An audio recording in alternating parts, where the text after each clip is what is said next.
Hi friends, how are you? Sorry for delaying all these videos. I've been not getting enough time to complete this, so really sorry about that. Okay, domain three, risk audit and compliance. This is one of my favorite topic. So let's start. And just to understand, this is more towards like how do you handle uh, relevant laws, regulations, and standard. So it's quite important. So let's deep dive. Thanks, guys. Okay, domain three, risk audit and compliance. So this domain will mainly focus on evaluating a cloud service provider and how to establish cloud risk registries. It also discusses different type of compliance requirement, introduce different tools and technology that you might need to perform cloud governance and risk management. And overall, it gives you an insight how to manage the complex landscape of cloud computing in terms of risk and compliance. So why would you need that? Okay, so you need to have a process where you perform practices to perform risk management, and you need to have internal controls so that you can ensure that you are in compliance with relevant laws, regulations, and standards. And in case you want to deep dive into cloud auditing, there is a course from CSA. It's CCAK, Certificate of Cloud Computing Audit Knowledge, and this is in collaboration with Izaka. So I would recommend that. I myself will be planning for this one, not at this point in time, but once I do that, maybe I come up with videos and then I share with you guys. Thank you. So cloud risk management. So in order to manage the cloud, definitely you have to perform a risk management. And in today's world, which is all digital, or the landscape is completely digital, the organization actually rely on cloud services. Hence, that is needed as part of the effective practices. So, what will be a cloud risk management? It's like a process to identify, assessing, and mitigating risks associated with using cloud computing services. As organizations increasingly rely on cloud services for data storage, computing, and application hosting, understanding and managing potential risk is essential to ensure security, compliance, and business continuity. So, what will be the key risk? So, it could be data security and privacy, compliance and regulatory risk, vendor lock in, downtime and service availability, insider threats, shared responsibility, misunderstanding, third party risk, cost overrun, and legal risk. Okay. So what you need to do is you need to have a risk profile. You have to create a risk profile for your cloud. What are the key risks? You have to maintain a cloud risk register. That's kind of a key thing. So now you have in your traditional way you have risk register where you document all your program risk, project risk. You also have to mention something about cloud risk registry. Okay. So to start with an example, let's say a company has a cloud storage bucket filled with personal information on customers. We call this as an asset, okay, which an attacker or a threat actor is going to target. So one of the weakness of the cloud storage bucket is that it may be misconfigured. You have a misconfiguration you created, let's say in AWS S3 bucket, and it was misconfigured, open to public. People can read the data out of that. Okay, we call this as a vulnerability, and an attacker that represent as an attack vector. So you have an asset which is your S3 bucket, then you have an attacker which can make use of this vulnerability to extract the data. So a risk is that the personal data in the bucket getting leaked out, and the company gets fined by a regulator. You could have another risk like some actions, the data becomes unavailable, or they make it, or they corrupt the data. Okay, so in order to reduce the risk, you need to have controls and countermeasures. So typical controls would like be that any policy that prevents storage bucket from being accessible to the whole internet or specifically to a threat actor. Mainly what you can have is you can have NACLs, you have ACLs defined on that so that only relevant network resources can access, or relevant people with authentic or authorized information access can access to the S3 bucket. Okay, so ideally, we will have enough controls to reduce the risk down to an acceptable level. So make a note of that. What is acceptable level? You will also hear the word risk appetite. So this is what we call as acceptable level. Okay. This involves understanding what are the important assets and the threat actors are. This entire thing, when you do an assessment, what are your assets and how it can, what are the vulnerabilities and how a threat actor can access them is called threat modeling. It will be discussed in a few other places. Okay, so that's something very important. and you need to know. So threat modeling might be one of the things which might be asked, or there could be a question about it. I'm not very much sure did I got it or not, but moreover it was more you need to understand why you need it. So modeling is not a penetration testing. So people get confused that threat modeling is same as penetration testing. It's totally different. Uh, when you perform a threat modeling, majorly you are actually using a data flow diagram. That means where are your assets, who are the entry points, and who are the uh, you know uh, sources which will be accessing your targets. Okay, so this is the way you actually manage it. Okay, another key thing, what you see on the screen also, I have marked asset threat vulnerability, vector and countermeasure. Keep these terms very handy. You can find it, or for your exam, it will be really helpful. Also, always understand risk is something which is you have a threat and with a vulnerability. Okay, so if there's no threat and still there's a vulnerability, there is no risk. But again, if uh, you have a threat but no vulnerability, again there's no risk. So that means you need a threat and a vulnerability so that you can define the risk. That's very mandate. Okay.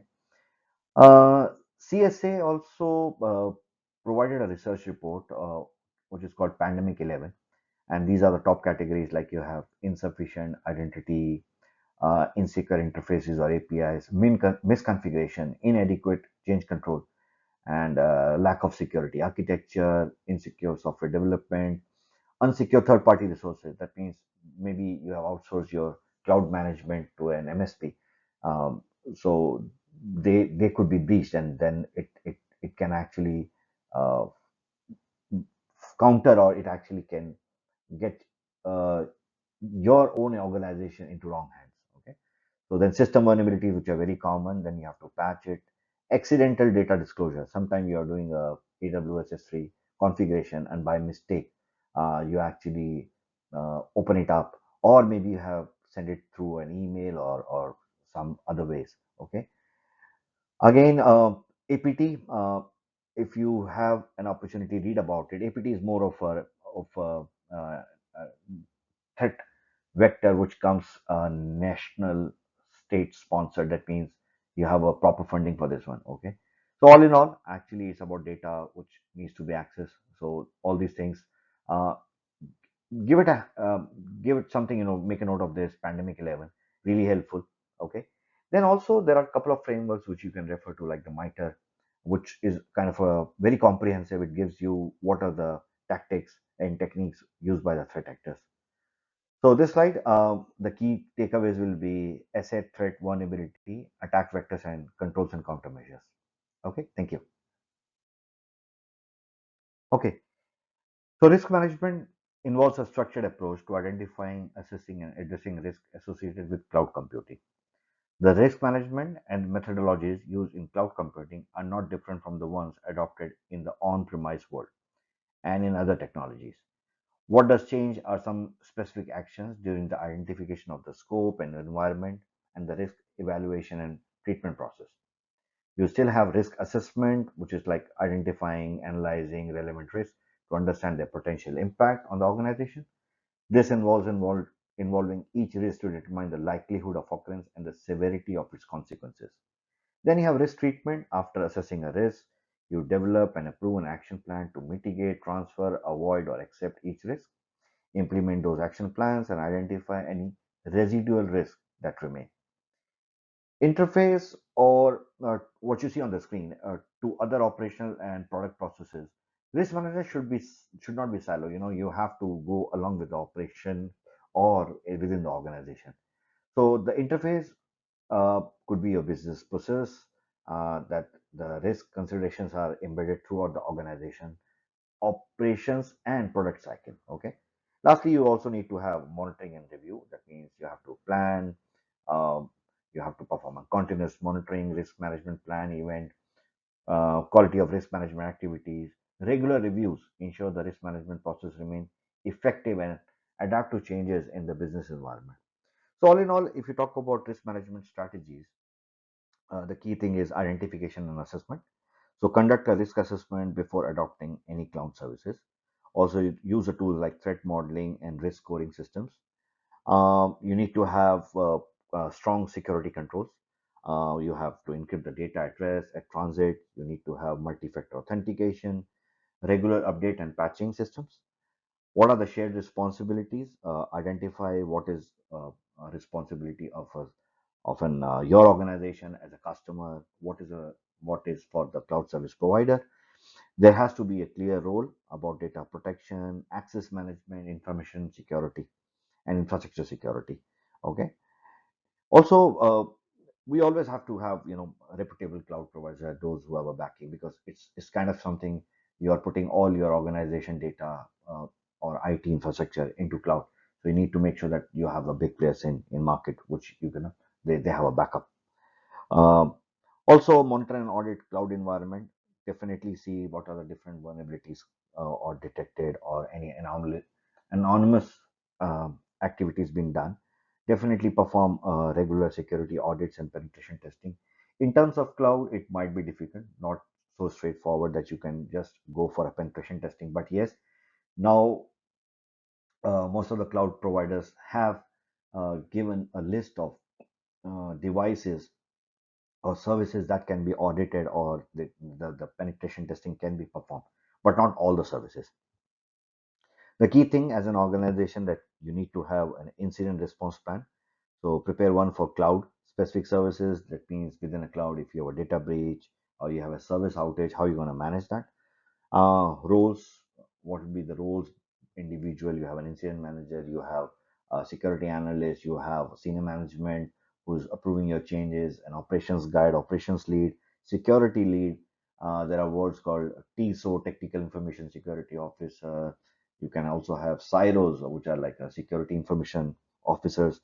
So you need to have a communication channel. Could be a common example could be a Teams, can be a WhatsApp as an out of band. Also, escalation procedure, like what are the SLAs when it has to be escalated. Also, another important thing is educate all your employees. So we don't say that yes, you have a cloud environment and that is all IT responsibility or security team's responsibility. It's individual responsibility, because they also have access to the direct data, which is more sensitive. Okay, so they have to be trained on the best practices and what are the compliance requirements. We also have to foster a culture of accountability and awareness, right? And then whenever you're going for a contract with any of your service provider, do negotiate and clearly define the SLAs. Include what is the data, or who's the owner of that data, what are the security requirements, or what will be the frequency to do an assessment, what are the termination clause. Let's say you want to, the moving in the cloud is quite easy. Moving out of the cloud, sometimes you have to pay an additional cost. So you have to understand those as well. Okay. Also ensure that your compliance requirements are mentioned, and then while accountability is still with the the customer itself, service provider can be held liable monetarily. That means in case there's a breach, you can't hold them responsible for the data, but you can actually ask them, there should be a clause which talks about they should be paying if there's any cost to it, any liabilities to that. Okay. Backup and redundancy, definitely ensure that you're not hosting services in one single region, you have multi-region, then the service is available across, you're monitoring the service. You can even consider a multi-cloud strategy. That means you could be using one cloud provider as your primary, the other one as a secondary. Okay.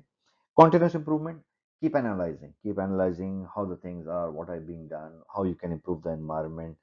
Stay informed, very important. That means what are the new threats, technology advancements which are coming in, and how this can help you out in running up your cloud environment. Okay. Assessing cloud services, the first step is to manage the cloud risk. You need to have a systematic process that helps you to assess your cloud service providers and their services. You also need to have an alignment with your business needs and what is your risk tolerance, okay, which is called as risk appetite. So keep that word in your mind. Okay. So business requirement, which is the first stage where you actually maybe the business have cloud in mind, they still want to go on-prem, but we need to understand, okay, what are their needs and what kind of data is involved. That helps you understand what is the risk appetite and any relevance policies and regulations like HIPAA or PCCI you need to follow. The second stage is review about CSP, cloud service provider documentation. So they definitely have couple of documents which comes in handy, like what is the security and privacy documentation, how they maintain their, or what are their privacy policy, how they handle your data, uh, and if they have covered any of the uh, third party audits or independent audits performed by them. Okay, so they can share out all those details with you. Your contract is kind of a key thing, which actually outlines what are the SLAs for performing, for your performance and uptime commitments by your service provider. Okay, have them in detail. Need to understand what are terms of conditions, what are the responsibilities. Uh, of, we call it as a shared responsibility, but how they are uh, defined, and liabilities, who will be owning that part. Okay, then also we need to have terms of services. Definitely it's important to understand to avoid any legal and operational surprises post adoption, like it was not clear, and then there's a gray area which is not very much clear. Okay, so if you remember, we talked about cloud control metric, CCM and CAIQ, which is consensus assessment initiative questionnaire, which can be used to do kind of an assessment or review of your CSP. Okay, then comes in your external sources, review by them. That means some kind of feedbacks, any vulnerabilities, any past security or operational incidents which CSP was involved, or that way you can actually gauge what are their security posture, how soon they reverted back, what was the turnaround time, what were their capabilities, what were their strong point, what were the weaknesses, where do you think they can improve. Okay, then comes to map to compliance requirement. Definitely, most of the service provider, cloud service provider, get them some aligned to majority of the rules or regulatories, or like HIPAA or PCI DSS, or then you have GDPR. Okay, so make sure that these regulatory requirements are met, and then that way organizations' data remains secure. The key thing is then about data classification. Do note that this is something which comes as part of your own organization. You have to define what is your data. Okay, but uh, provider and service should be approved based on the data types. Okay, so data could be sensitive in terms of PII, SHI. Okay, so assess the sensitivity of data in transit or at rest, when you're storing it and when it's over the wire. And not all data comes with the same risk. Okay, you have some data which is only for authentication purpose, but again, then you have data which talks about patient's health report, personal identifier information. Okay, so those comes with a high security requirement. Okay, then on top of that, what approach you use for your services, like when you use any kind of database service. Okay, what is the flexibility, how accessible they are, how easily they can be integrated within your application, right? Okay, then comes in defining compensating control or required controls. So required controls is something must to have. Compensating controls are secondary controls. Okay, which could be so like third party tools uh, to achieve some sort of if you don't have or maybe enhance the security posture in a simpler way, we can say that. Okay, lastly, you have an approval process based on the gathered information and mapping. Decide whether the cloud service provider services are appropriate for your internet data type. Do they meet all your criteria, your regulatory, your regulations, and their usage? And then only you incorporate them into your organization cloud register. Okay, this helps you, to get to the next step, which is on the cloud adoption. So these are the key things which you need to understand. So I find this like quite useful.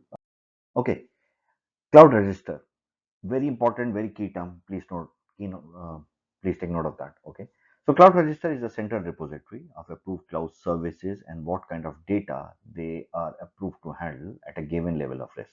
That means somebody has done an assessment, what services from which cloud provider, what kind of data, and they have done a risk assessment, and then what will be the frequency of performing this risk management for individual service. Okay, very key term, cloud register. So make note of that. What you see in the table is a fictitious example. which shows below three specific services um, from two providers, ABC and GHI, and let's list the data types that are allowed to be processed.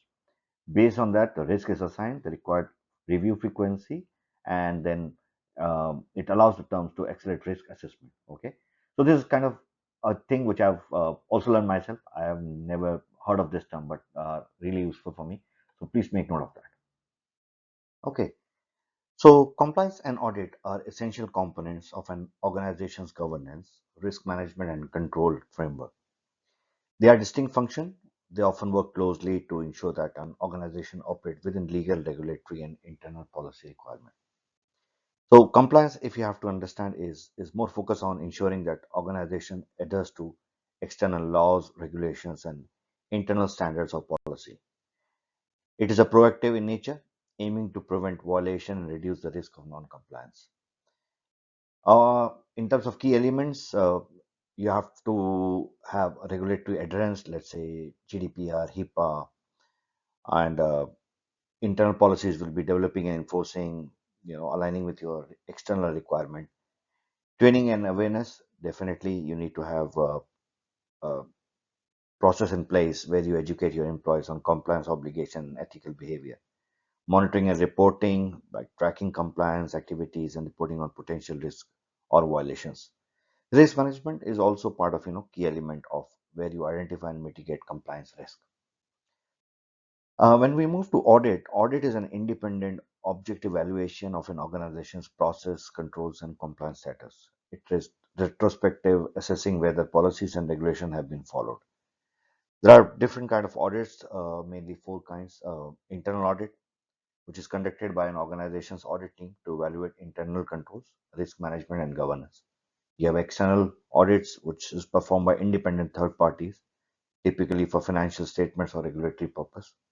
You have compliance, which is more focused on adhering to laws, regulations, and internal policies. Then you have operational audits, assessing the efficiency and effectiveness of operations. So the key function, evaluation of controls, verification to compliance. So audit actually kind of complement compliance heavily. Then identification of weaknesses and recommendation for improvement. So in case you have to understand what is the relationship between compliance and audit, it will be more compliance at the framework, uh, like what standard to adhere to, and audit helps you to evaluate and ensures these standards are being met. It's kind of a feedback loop where you actually perform an audit to identify compliance gaps, which feed into compliance program, and then it's a continuous improvement. Similarly, any kind of risk mitigation, compliance and audit help reduce risk related to legal penalties, reputational damage, and financial loss. So all in all, how is compliance demonstrated is through audits and conformity assessments that evaluates the suitability of system to control to satisfy the applicable requirements. Uh, to add more to it, I would say this. I found a slide which you have to keep in mind that audit and compliance go hand in hand. You'll see that many clouds actually are spanning to different legal and regular authorities. Okay, so it could be regional authorities which you have to deal with. In order to be compliance, there are a lot of factors which you have to understand because you might extend to multiple regions, multiple locations. It doesn't go to a physical boundaries itself. Okay, so there are different legal and regulatory framework which might be impacted or you have to adhere to. So this slide, what you see, the most important thing what you have to ask is. Uh, Location, definitely, because there is no set definition of a location in the cloud. You can, when you have an access, you can actually provision resources to different locations, different regions, different countries, anywhere. So okay, so location of the cloud provider, very important. Then location of the cloud customer. Okay, then where is your data subject which is accessing the data. Okay, and where is the data, the actual data being stored. Let's say you are operating in Singapore and then you have customers which are coming from US. So this is kind of two different locations in their own, and definitely different legal jurisdiction of the contract. Okay, so you have to understand where are the stakeholders coming from, any kind of treaties, any legal frameworks. So this all has to be there. And on top of that, you have to very clear that any kind of, let's say example, there happens to be a breach. then in which country the breach happened and how you're going to operate or how it will be handled, and whether it will be, the local law or like a law of the land. So these things you have to keep in mind. Okay, do note of this slide, kind of very important. I would say you need to know what are the relevant laws and regulations. So I have to read through from the slide because it's kind of pretty much you have to know the terminologies like EU GDPR. It is about individuals' rights over their personal data. The US COPA, then Brazil has LGPD, which is General Personal Data Protection Law, which is in English, but it is also based on GDPR. Then US regulations about GLBA, HIPAA, which is for the health information. You have a couple of EU laws and regulation like DORA, then AI Act establishes regulation to ensure the trustworthiness of artificial intelligence systems. Then you have cybersecurity laws for People's Republic of China. Okay. Then you have more regulations around PCI DSS for the payment industry. Then there are a couple of standards which you can, adhere to or you can actually refer to, like ISO 27001, SOC, which stands for System and Organization Control, STAR, which is the Security, Trust, Assurance, and Risk by CSA. So these are the key terms. Uh, what you have to understand, some of, or there are a couple of things which are very general, common to all of these laws and regulations, like secure handling, ensuring that access to sensitive data is tightly controlled and data is processed to maintain its confidentiality and integrity. Then you have to secure storage, implementing encryption, protective measure to safeguard data at rest or in transit with a proper data retention and deletion practices. You have to have due care, industry best practices, security standard to protect data from threat and vulnerability. Need to have audit, maintain comprehensive records of data processing activities to demonstrate compliance with regulatory requirement and facilitate audits. So all in all, do mark this slide. Very important. You need to know the relevant laws and regulations. Compliance inheritance. Okay, as you understand, we have a shared responsibility model where the service provider is responsible for security of the cloud and the customer is responsible for security in the cloud. That means of their own data. With the compliance inheritance, what we are trying to achieve is to offload some burden from the customer and to put it to a provider which is compliant. So consider a cloud infrastructure provider who is PCI compliant. A customer using their infrastructure will inherit this set of controls and will be PCI DSS compliant at the infrastructure level. The customer, however, will be additionally responsible for ensuring that the software built on the infrastructure is also PCI DSS compliant. Both the CSP and CSC are audited independently, and each must ensure that all respective controls are compliant. Okay, as part of the artifacts, let's say you have to adhere to compliance, and then you need to have artifacts. So the key components will be you have logs, you have documentation, you have materials, maybe your operation standard operating procedures. That is all used for audit and compliance. Okay, and ultimately it's customer's responsibility to provide all the necessary artifacts for their audits if it happens. Okay, it's not responsibility of a cloud provider to provide you with evidences. They might provide you some general or generic details or records or logs, but which is kind of very kind of common. So some of the examples of compliance which I've purposefully highlighted is audit logs, activity reporting, system configuration, change management detail. And in terms of audit logs, you need events which has happened or the actions or the changes within the cloud environment. Report activity like user-based activity, tracking of the user, identifying unauthorized access, and operational practices. System configuration, the changes to the system, what has been updated, how it has been done, has it been documented. Similarly, is it approved? So that comes under change management. So the changes are updated or performed, or let's say you're performing a patching, you're modifying the system. Uh, are they being documented? Are they being authorized? They are being brought to a change advisory board. So these things are quite important when it comes to artifacts that need requires for the compliance purpose. Okay, so we are at the last slide. Uh, so key things to take away is what are the tools and technologies? Mostly it will be documentations. There could be some things which are uh, technologies or tools that you can use, but they are more, based on the process. So key thing, you need to have a risk register. You need to document them. What are the risks within the cloud? What has been identified? What are the services and what are the data which is used by these services, and what are the criticality? So as we remember, you have a cloud registries. So you need to have all those, link up with your risk registers. Okay. Also, you need to have service registries. That means what are services and from what different cloud providers you have it. Again, describing the frameworks, you need to have a framework. Most important, you know the business context, okay, and why we are adopting to cloud. That's very important, and that is the way you will be, talking to the senior management and convincing them. Okay.